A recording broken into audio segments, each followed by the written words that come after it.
Until the Edge. That's our new brand. I talked about one of the knives, which is called the Intro, and that is interesting in its own right. Okay, and they have two different variants of this. It's a front flipper, or you can flick it, whichever you prefer. But these are two variants that are available, and they're very inexpensive. 14C28N. All right, and so check out that video that I did on those.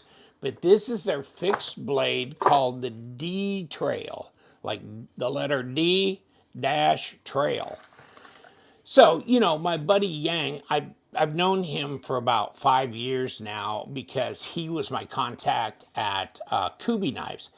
And he also spent, I don't know, 4 or 5 years living in Phoenix, right? Well, I was living in Arizona when I met him, but he was already back in China, but he had spent years living in Phoenix. So, we had a lot in common we could talk about.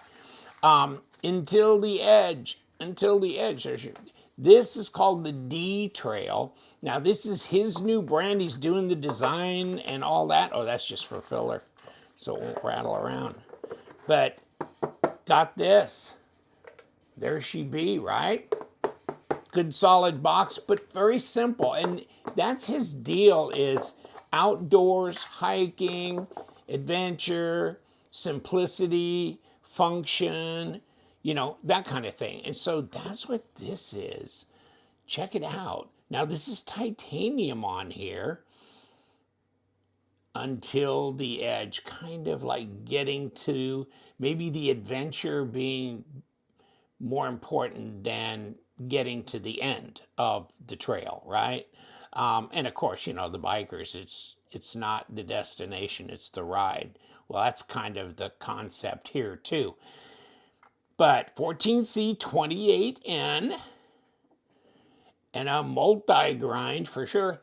And let's get a lousy piece of paper here, a horribly used up one, and slice away. You know what? And we got a different angle there and a different cutting situation here, but both of them are sharp. They are.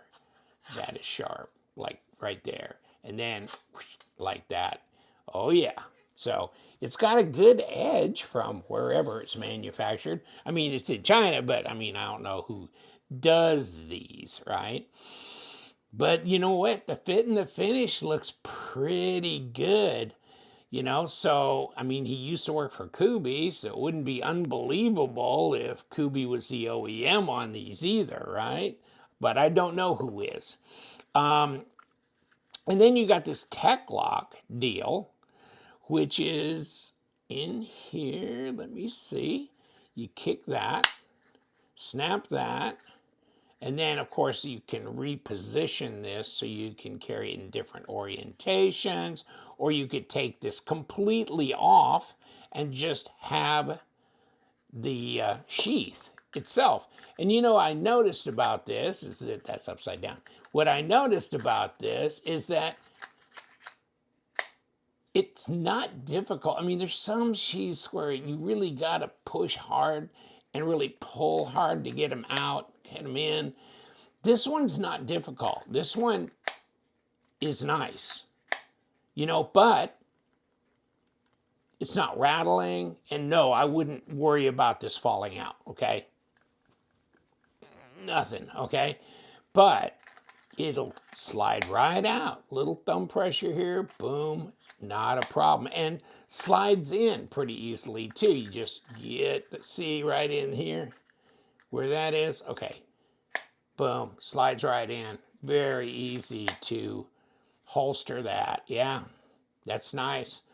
Do we have a little? Yeah, we do. We have a little drain hole right back in there. I was kind of wondering if they had that.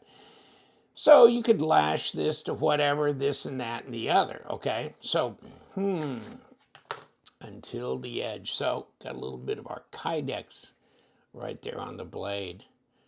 interesting blade design. Maybe this ain't your trick, or maybe it is, or maybe this is actually something we ought to be thinking about for a trail knife, camp knife type thing. First of all, it's not real big, but that's good because you got to haul it around with you. But it looks really sturdy. Okay, so I wouldn't worry about that. And then with these different grinds here, this is a thinner grind here, and then this has more angle to it, which would be more for, if you had to baton it through something, this or that. This more for finer, cutting shavings or something for a campfire, for, kindling, that kind of thing. So let me grab my little tape measure and see what we got going on here without getting the tip through the end. Okay, so it's about 3.5 inch, not really, 3 3/8 inch blade length and 7 inches overall length. Let's try that again from this side. And our cutting length is about 3.1 inches, or really close to 3 inches. But yeah, it's not quite 3.5 on the blade length. And pretty much dead on 7 inches, which is about 17.5 centimeters. Interesting. Full tang, of course. And yeah, when I seen this, they were saying something like, yeah, they did. They said limited edition. That's why it's numbered. Okay. Well, I'll give you the link to this site where you can check it out. 7.2 overall. Okay. 3-inch blade. Yeah. I think it's longer than a 3-inch blade, but okay. And titanium and micarta. All right. Okay. And you can check out these too, if you want. The intro. These are cool. Cool little front flippers, back spacers, micarta deep carry pocket clip. Right hand only though. This one, no worries, mate. So you got that.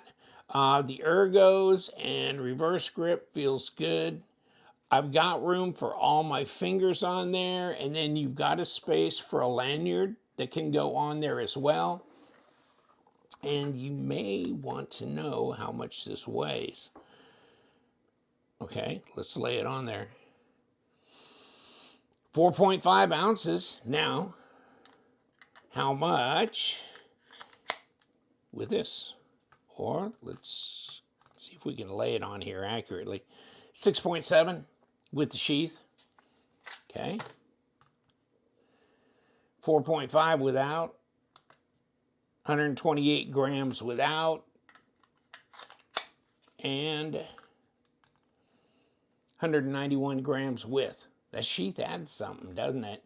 And if you took this tech lock off, it'd be a lot lighter, that's for sure. But there's that. Yeah, it's got some guts to it.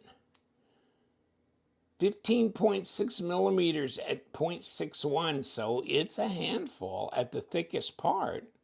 And let's try the blade stock. 0.13, which is 3.5. Okay, 3.5 millimeter blade stock too. That's pretty hardy. It looks like it'd be up to doing a lot of different tasks, and I think it'd be pretty tough to warp, bend, or break that blade until the edge. Yeah, D trail. Check it out. I'll give you the link. Fits in the sheath real nice. And also the folders, whether you like the cutaway or the thumb studs, either way, and they're both front flippers, by the way. So here we go. This is our lineup. Check them out. And you guys, stay sharp.